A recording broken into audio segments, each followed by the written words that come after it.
Welcome back everyone, Mariah Monetize here, and in today's video we're going to be going over the price of Bitcoin, some very important news that just happened with the Gemini platform, the Gemini exchange, as well as how the tone has shifted when it comes to JPAL and how that has affected the price of Bitcoin. And we're also going to be getting into some other important cryptocurrency and economy related news, as well as something crazy that's happened over with the Voyager bankruptcy situation. So JP Morgan is cutting ties with crypto exchange Gemini.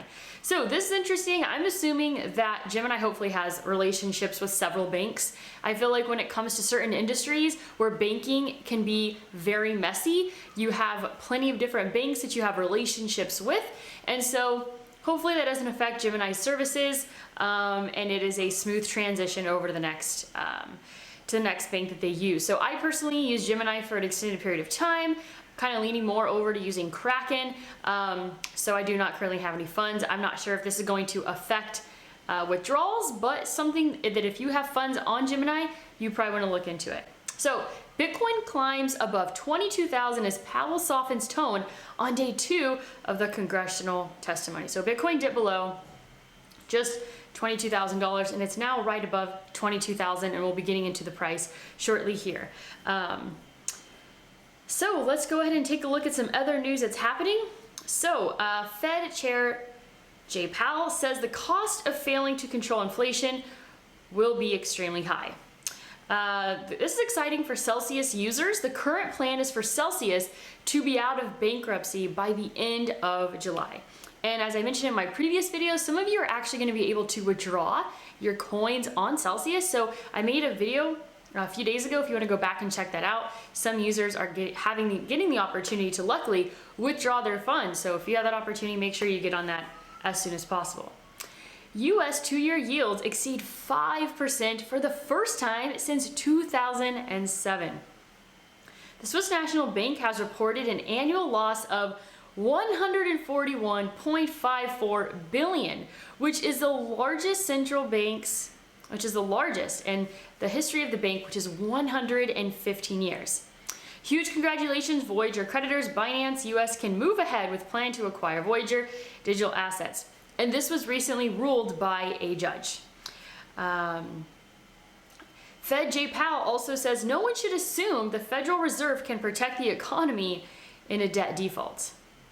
Another interesting piece of information. So Celsius, there was a court hearing today, and what we learned is that Celsius is currently mining approximately 9 Bitcoin every single day. The US court likely to overturn SEC denial of Grayscale spot Bitcoin ETF. That was reported by Bloomberg. Just in, President Biden to propose a 5.2% federal pay increase. Around 49,000 Bitcoin, which is equivalent to about 1 billion, have been moved on Coinbase by the US government. The Bitcoin came from the Silk Road seizure. So this is really interesting. As you guys know, I'm super interested when it comes to the car market, used car, new car market, and that is because I'm in the car rental business, and so part of that dynamic of the business is buying and selling cars. So in 3 years ago, you could get a 2006 Honda Civic for $166,000 miles for $1,800. That was 3 years ago. That same car today is valued at $4,500. Pretty unbelievable. The SEC refused to let Grayscale create a spot Bitcoin ETF. Grayscale sued the SEC, and the case is in court today. That happened yesterday. And that could actually be a positive or negative effect. No matter how the ruling goes, it kind of just depends how it's structured. So something to keep in mind there. So US bankruptcy judge approves Binance US the $1.3 billion deal for Voyager. So obviously the judge has approved it, so there might be another step in the process for it actually to take place. So just waiting here to get final news there. Let's see, Coinbase sued by a customer who says the exchange refused to reimburse him for a $96,000 hack. Senator Elizabeth Warren says that 2 million Americans will lose their job if Powell keeps raising rates. Pretty crazy there. So here's some interesting stats when it comes to Twitter. Daily active users are now up to 280 million. The average active Twitter user spends 30 minutes a day on the app, and Twitter is now the most downloaded news app. Pretty amazing there. So before we move into the price of Bitcoin, I quickly want to mention iTrust Capital. iTrust Capital is a platform that you can use to buy Bitcoin now, withdraw it when you're 59.5 and pay 0 taxes on those gains. If you have an existing retirement account, you can actually transfer it over to iTrust Capital. And if you trade within your account, it's actually a non-taxable event, which is huge. So I have a link down below if you want to get started. It only takes $1,000 to get started. And if you use my link, you get $100 in free Bitcoin. So make sure to check that out. You can buy Bitcoin, Ethereum, altcoins, as well as precious metals. So let's go ahead and take a look over here at the price of Bitcoin, other coins, other markets, see what is happening today. So this is the Bitcoin chart.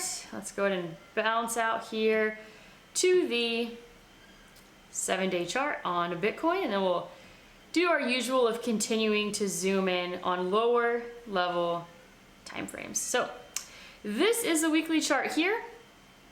We have broken below the 50 DMA. I do think it's possible that Bitcoin, there's going to be a buying opportunity at about somewhere between 20,000 and 20,500. Okay, I would say that that's probably not a terrible idea to put some buy orders. Can Bitcoin go below that? Obviously, but I think that is probably a good buying opportunity, and I personally have buy orders in that zone. So Bitcoin sitting at $22,012. We have Ethereum sitting at $15.52. Let's take a look here at the daily chart on Bitcoin. Daily chart on Bitcoin not looking too good, showing a lot of weakness and no signs of a momentum shift. This is a 12-hour chart here, looking just as weak as the daily, no signs of a momentum shift. Same scenario for the 4-hour, looking rather weak. Okay, so the 1-hour chart is looking a little bit better. Bitcoin has made a higher high. Let's go ahead and take a look here at the 30-minute chart. 30-minute chart here is holding this low. The low of this candle is 21,881. So Bitcoin had bumped up to about 22.2, and in the last couple hours, it has pulled back once again. Let's take a look here at the 5-minute chart. 5-minute chart also showing incredible weakness. So we have gold sitting at 1814. We have Coinbase stock sitting at 61.91. Litecoin sitting at 83.22. We have DOT sitting at 566. Link sitting at 661. XTZ sitting at 104. Nexo coin is at about 63 cents. Let's see, we have XRP at 39 cents. And the Celsius coin is sitting at 38 cents, and we have Matic at 107. So let's go and take a look here on the Ethereum chart. Typically, in many cases, what we've seen, and I've gone over this in many of my previous videos, is that Ethereum is tending to lead the way when there is a breakout. So I'm going to be keeping a really close eye on Ethereum because I think it could show us signs before Bitcoin does of a breakout. And once it shows some strength, then it could be a good idea to position yourself into the market. That's what I mostly use Ethereum as an indicator in that form. The hourly chart looks decent on Ethereum. This right here, though a lot of weakness in the charts, I would have no desire in jumping in at this point.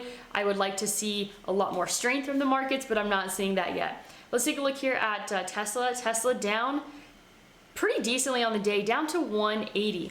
Let's take a look here at the hourly. Tesla looks like it had a gap down. This morning, a small gap down. It saw 180 as the low, and it's just been kind of trading down in that range. Let's take a look here at the daily chart on Tesla. Daily chart not looking too good. I would anticipate it to go down to at least 165.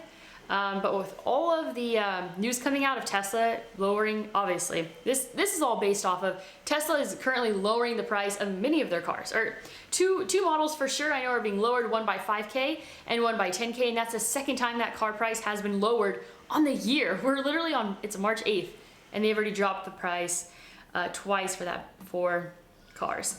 Let's go and take a look here at SPY. SPY sitting at 397.02. This is the daily chart. and see if it could hold the low of this candle right here, which is 392.33. Let's take a look here at the hourly. The hourly looking very weak on SPY. So not a lot of strength in traditional markets here. Let's go and take a look here at marijuana stocks. We have Tilray. Tilray is the one I keep my eye on most. Tilray sitting at 258, a ton of weakness on the day. So across the board, we're seeing a lot of weakness on the charts. And so yeah, that's pretty much all that I have for you today. Like I said, iTrust Capital, I have that link down below for you to get $100 in free Bitcoin. As always, go out there and create a portfolio that you love.